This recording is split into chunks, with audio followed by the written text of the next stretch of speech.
দা, শুনলাম তুই বলে বিয়ে করছিস রে? হ্যাঁ, বিয়ে তো করলুম। কি শুনলুম তুইও বলে বিয়ে করছিস, তা তোর বিয়ের জীবন কেমন চলছে? আলহামদুলিল্লাহ, মোর বিয়ের জীবনটা ভালো চলবে নেকছে। তে সকাল 6টা বাজাত উঠং, উঠিয়ে চাটা কারণ মুই বানাং।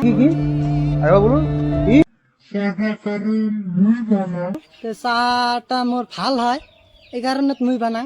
আর সকালে উঠি বইটি সব মানুষের খুব কামাই থাকে, তে এই কারণত মানে সকালে ভাতটা মুইয়ে বানাং। ইস, মিথ্যে কথা। বানি ঠানি থুইয়ে খাওয়া দাওয়া করি ডিউটিত যাং। তে সন্ধ্যেবেলা আসিয়ে সেম ওই একে কথা, চাটা মুই বানাং কারণ মোর চাটা খুব ভাল হয়। এই কারণে চাটা বানাং। তার পাছত এলা বেটছ মানুষ সারাদিন বহুত কষ্ট করে, তা কাপড় চোপড়টা মানে সন্ধ্যেবেলা আসিয়ে মুই ধং, মুই ধুয়ে দেন। এই মোটামুটি মোর জীবনটা ভালো চলি আছে। সকাল 6টা বাজার থাকে রাত 9টা পর্যন্ত সুখে সুখ। তে মোর জীবন তো ভালো চলি আছে। বলেন তোর জীবন কেমন চলি আছে? হ্যাঁ, মোর জীবনটা তো চলছে ভালো কুকুরের মতো, কিন্তু তোর মতন করে তো সাজে মানুষ মুই কবার পাং না।